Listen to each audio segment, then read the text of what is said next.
देखो जी, लाइफ को धीरे धीरे पटरी पर लाना है क्योंकि काम भी जरूरी है, परहेज भी जरूरी है और लाइफ इन दोनों के बिना अधूरी है। सुपर हिट्स 93.5 रेड एफएम पर पते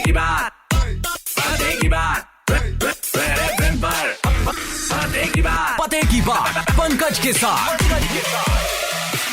जी हाँ जी, सुपर हिट्स 93.5 रेड एफएम पर मैं हूं पंकज पमू और लेकर हाजिर हूं पते की बात। 4 से 5 के बीच में चाय के जायके के साथ कुछ कुछ बातें ऐसी जो मेरे और आपके लिए जानना बहुत जरूरी है। वैसे पिछले हफ्ते की बात बताऊं मैं आपको, पिछले हफ्ते बड़े दिनों बाद अपनी टीम के कुछ दोस्तों के चेहरे देखे, बड़ा सुकून सा मिला। सोशल डिस्टेंसिंग का ध्यान रखते हुए हम सभी ये मानकर चलते हैं कि यार धीरे धीरे काम भी करना है, परहेज भी जरूरी है और इसी परहेज के साथ साथ हमारा काम हल्का हल्का धीमे धीमे शुरू हो रहा है एक पॉजिटिविटी के साथ। आज की मुलाकात पते की बात पर, जैसे मैं अक्सर कई बार आपने नोट किया होगा, जब भी पते की बात पर मेरे साथ खास मेहमान आते हैं मैं जरूर कहता हूं कि आपके साथ दूसरी बार बात करने का मौका मिले। और अगर हम पंजाब रीजन की बात करें, रियल एस्टेट एक बहुत बड़ी इंडस्ट्री है और उसमें एक जाना माना नाम है जुबली ग्रुप। सो आज जुबली ग्रुप से डायरेक्टर संयम डुडेजा जी, संयम सर से मैं बात करने वाला हूं और इनसे मेरी पहले स्टूडियो मुलाकात हुई थी। एंड संयम sir, thank you so much. मैं सोच रहा था कि यार अभी अगर जिस सिचुएशन में हम सभी गुजर रहे हैं उसमें रियल एस्टेट भी अपनी रिस्पॉन्सिबिलिटी, अपने काम को, अपने रोल को निभा रहा है, तो मैं जानना चाह रहा था सर, आज के टाइम में जो लोग, जो इस पेंडेमिक सिचुएशन के बारे में जब हमें पता नहीं था, उससे पहले जो लोग इन्वेस्ट करना चाह रहे थे कमर्शियल, रेजिडेंशियल में, अब आज की करंट सिचुएशन में जुबली ग्रुप अपने कस्टमर से किस तरीके से डील कर रहा है या उनके लिए किस तरीके से सपोर्ट कर रहा है? पंकज जी, आपने बिल्कुल ठीक कहा कि इस टाइम कोविड-19 करके सारे काम रुक गए हैं, वर्ल्ड एक स्टैंड स्टिल सिचुएशन पे आ गया है। एज जुबली ग्रुप हमें ये लगता है क्योंकि अभी जिन लोगों ने इन्वेस्टमेंट करनी थी they will take time, because पहले तो सबसे ज्यादा लोग घर से बाहर निकलने के लिए सेफ फील करें और वो बाहर आने की सोचें। मीनवाइल एज जुबली जो हमारा एक ड्यूटी बनती है टुवर्ड्स आवर कस्टमर्स, जो एग्जिस्टिंग कस्टमर्स है उनकी जो हमारी कमिटमेंट्स है उनकी तरफ, उनकी रिटर्न्स की, कंस्ट्रक्शन एट साइट की, वो हम ड्यूटी अपनी ऑन टाइम पूरी कर रहे हैं। That's one thing. And for new customers coming in, we are doing efforts where in site का काम टाइम पे चले, क्योंकि लेबर का इस टाइम बहुत बड़ा चैलेंज है। प्लस जो सेफ्टी मेजर्स है during their visit to our site, offices and everything, so उन सब चीजों का हम बहुत खास ख्याल रख रहे हैं। सो बात हो रही है संयम डुडेजा जी से, जो कि जुबली ग्रुप के डायरेक्टर हैं। उनसे बातचीत अभी और चलेगी, लेकिन आप सभी को मैं कहना चाह रहा हूं जब तक गाने चलते हैं, इस बीच में अगर आपको लगता है कि आप शो पर कुछ अपना मैसेज कन्वे करना चाहते हैं या आप किसी पर्सनैलिटी के बारे में बताना चाहते हैं, फेसबुक, इंस्टाग्राम, ट्विटर, यहां पर स्लैश डालकर PANKAJ पंकज PAMMW ये एक साथ आपने टाइप करना है और फिर आप मुझे वहां पर इनबॉक्स कर सकते हैं। सर, मेरे को आपसे जानना था, अभी कुछ दिनों पहले जब हमारे देश के माननीय प्रधानमंत्री जी ने एक आर्थिक पैकेज की घोषणा करी और उसमें वोकल फॉर लोकल की बात भी हुई, सो रियल एस्टेट के लिए इस घोषणा से कितना क्या बेनिफिट और ये किस तरीके से हेल्पफुल हो रही है रियल एस्टेट इंडस्ट्री में, सो मैं आपसे ये जानना चाह रहा था। Pankaj, I think prime minister ने या हमारे ऑनरेबल फाइनेंस मिनिस्टर ने जो भी स्टेटमेंट्स दिए हैं, जो भी रिलीफ पैकेज दिए हैं, वो सिर्फ रियल एस्टेट नहीं सभी इंडस्ट्रीज को माइंड में रखते हुए दिए हैं, खास करके जो हमारे मीडियम इंडस्ट्रीज हैं। कोई भी रिलीफ है डेफिनेटली उसका एक पॉजिटिव इम्पैक्ट आएगा। अगर मैं रियल एस्टेट की बात करूं, रियल एस्टेट के अंदर जो गवर्नमेंट ने 6 मंथ्स का मोरेटोरियम पीरियड नेशनल लेवल पे अलाउ किया, बिकॉज अभी 2 महीने काम बिल्कुल नहीं हुआ, उसके बाद भी अभी आगे मॉनसून आ रहा है, प्लस लेबर का बहुत बड़ा चैलेंज हम सब फेस कर रहे हैं। I think overall real estate के लिए अगर मैं देखूं तो एक जो मोरेटोरियम दिया है 6 मंथ्स का, जिसके अंदर सभी प्रोजेक्ट्स की डेट एक्सटेंड करी है डिलीवरी की, एंड प्लस जो अभी रिसेंटली RBI ने रेपो रेट कम किए हैं, सो जिसके कारण आई थिंक बैंक लोन के रेट ऑफ इंटरेस्ट कम हो जाएंगे। सो आई थिंक ये 2 पॉजिटिव न्यूज है रियल एस्टेट के लिए। क्या बात है सर, क्या बात है। ऐसी पॉजिटिव न्यूज लोगों के लिए बहुत अच्छी है जिसमें बहुत सारी खुशियां हो, लेकिन जिस सिचुएशन, जिस कोविड-19 से हम फाइट कर रहे हैं, उसके लिए हम दुआ यही करते हैं कि सभी की रिपोर्ट नेगेटिव आए, सभी स्वस्थ रहें, सभी बिल्कुल खुश रहें। सर, आपकी इस बात से मुझे याद आया, मुझे भी अपने बैंक में फोन करके पूछना पड़ेगा कि भाई मैंने जो लोन लिया है, होम लोन लिया है, मुझे भी इसमें रियायत मिलेगी कि नहीं मिलेगी। ये तो आपने सर पते की बात बताई।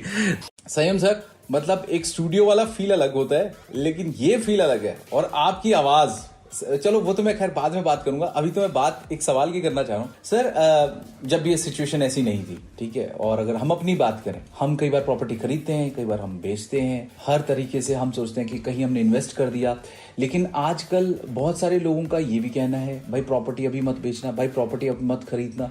तो मैं आपसे जानना चाह रहा हूँ रियल एस्टेट के पॉइंट ऑफ व्यू से सर, क्या क्या मिथ्स और क्या क्या फैक्ट्स हैं, इस बारे में आप जरूर बताइए सर। जी पंकज, बिल्कुल ठीक क्वेश्चन, एक आपने अच्छा क्वेश्चन पूछा है। वुड से रियल एस्टेट को लेके मिथ्स अगर मैं बिलीव करूं तो एक सबसे बड़ा मिथ ये है कि पता नहीं बिल्डर का कितना ही मार्जिन होता है। दूसरी चीज, काफी सारे कस्टमर्स हैं जो डिस्काउंटिंग को लेके, सस्ते प्राइस को लेकर बिल्डर के प्रोफाइल को, बिल्डर के ट्रैक रिकॉर्ड को, बिल्डर के प्रोफेशनलिज्म को नजरअंदाज कर देते हैं। सो पहली चीज, मैं हर कस्टमर को, जो भी सुन रहा है, हर लिसनर को ये एडवाइस करूंगा कि जब भी आप प्रॉपर्टी लेने जाए, सिर्फ जुबली ग्रुप की बात नहीं करूंगा, आप सिर्फ एक अच्छा रेट, अच्छा डिस्काउंट पे मत जाओ।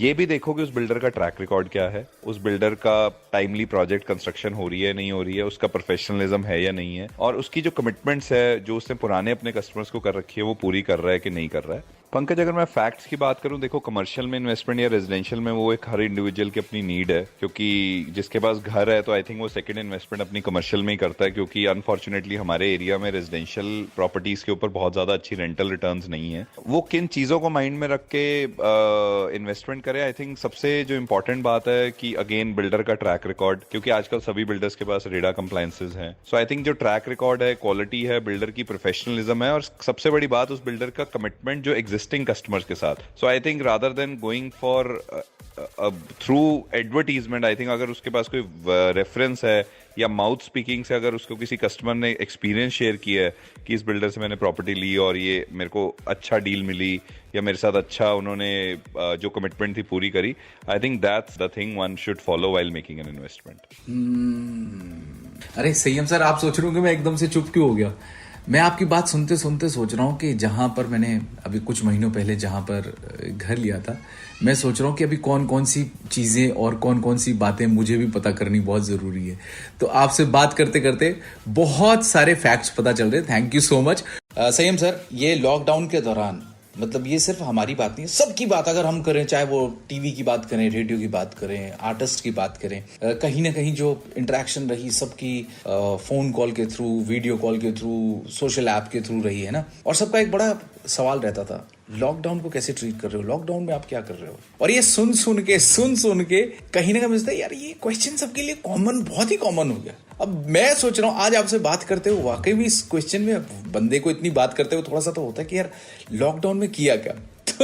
तो सर मैं आपसे जानना चाह रहा हूँ, लॉकडाउन आपका कैसा, मतलब किस तरीके से आपने टाइम स्पेंड किया, क्योंकि जब कहते हैं ना कि जब हम बिजनेस में टोटली इन्वॉल्व होते हैं और ऐसे टाइम पे जब जिंदगी कुछ पल के लिए थम सी जाती है, तब हम अपनों के साथ होते हैं। तो मैं संयम सर से जानना चाह रहा हूँ कि उन दिनों इस बीच में आपने क्या किया। फॉर्चुनेटली अनफॉर्चुनेटली हम सबको ये ब्रेक नेचर ने दिया, क्योंकि हम भी सब कुछ नेचर को, एनवायरनमेंट को, अपनी फैमिली को सब कुछ टेकन फॉर ग्रांटेड ले रहे थे। So I think whatever happens, अच्छा नहीं हुआ, बट जो हुआ अब उसको, मतलब इट्स अप टू अस कि हम उसको खुशी के साथ टाइम स्पेंड करें या मतलब हम उस चीज़ का दुख बनाकर करें। सो आई थिंक इस लॉकडाउन में जो मैंने किया, I stay away from my family, my parents, I stay with my wife and my kids. So I think after almost 16 years, 2004 में मैंने अपना होम टाउन शिफ्ट किया था अपने होम टाउन से for work. So after 16 years I have spent almost a month with my parents. I called them here during lockdown, वो मेरे साथ ही थे। सो ये एक अच्छी बात हुई, plus quality family time spend किया, घर का खाना खाया। नई चीज़ अगर मैं बोलूँ तो रूटीन में मैं रोज सोचता था वॉक या एक्सरसाइज कुछ करूंगा। सो एक वॉक का रूटीन बना है और डाइट पे भी कुछ ध्यान दिया है। So I think all in all ये टाइम है, बीत जाएगा। बहुत टफ टाइम है, बहुत अनफॉर्चुनेट टाइम है, उसमें कोई दो राय नहीं है, बट जो भी जैसा भी टाइम है, we have to happily accept it, happily spend it rather than crying about it. So I think this was an opportunity which we might not get again in our lifetime. So make the best out of it. Sir ये जो आपकी आवाज है ना, ये इतनी गजब की आवाज है। एक बात बताऊं, इस तरह का जो आवाज रेडियो के लिए इतनी बेस्ट होती है, मतलब ये मैं ऐसे नहीं कि मैं आपके साथ शो पर बात कर रहा हूं, तो मैं इसलिए कह रहा हूं, अगर आपके बाकी दोस्त भी जब सुन रहे होंगे तो कहेंगे यार संयम, आपकी आवाज वाकई में रेडियो बहुत गजब की आ रही थी। तो सर पते की बात पर हमारी मुलाकात, बहुत ही मजा आया सर, बहुत ही अच्छा लगा sir, and thank you so much. Thank you so much for your compliments, Pankaj. So kind of you. मतलब you are one of the best radio jockeys in town. So I appreciate कि आपने मेरी voice you liked it and आपने पहले भी mention किया जब हम मिले थे. It's always fun. पते की बात पे आपके साथ दूसरा मेरा ये मुलाकात थी और बहुत मजा आया हमेशा की तरह आपके साथ मतलब बात करना काम करना. It's very good. जहाँ तक voice की बात है मैं आपको एक application अपनी voice recording तो दी है. So भेजता हूँ तो जरा सिफारिश लगाओ अगर मेरे लायक कुछ है. So I would love to do something related to I would say common man, something wherein I can help through my voice, giving a message or something. I'll love to do that. Thank you so much, Pankaj. Sir सिफारिश की क्या जरूरत है sir. आप मतलब मुझे तो लगता है कि आपको अपनी आवाज को एक पैशन सा बनाना चाहिए और ये बिल्कुल सही आपने कहा सर. जब कभी ऐसा आगे आने वाले टाइम में जरूर मौका मिले जब आपकी आवाज को हम इस्तेमाल कर सके. लेकिन आपके साथ साथ मैं सभी को कहना चाहता हूं कि हर एक इंसान में एक अलग खूबी होती है. जैसे संयम सर की खूबी की अगर हम बात करें इनकी आवाज की खूबी, उसी तरह से सभी की अलग अलग खूबी है. सो उसको अलग तरीके से यूज करना बहुत जरूरी है. और इसी खूबी के साथ साथ संयम सर को मैं थैंक्स बोलना चाहता हूं. Sir thank you so much पते की बात पर बात करने के लिए. अगले हफ्ते संयम सर की तरह ही कोई और पर्सनैलिटी के साथ बात होगी पते की बात पर 4 से 5 अमृतसर हो या चंडीगढ़ जहां पर भी आप सुनते हैं. आप सब रखिए अपना ख्याल, अपने आसपास का ख्याल. एक बड़े कुट के जफी नाल ब्रा. सुपर हिट्स 93.5 रेड एफएम बजाते रहो. रेड एफएम पते की बात संडे शाम 4 से 5 पंकज के साथ only on super hits 93.5 red FM.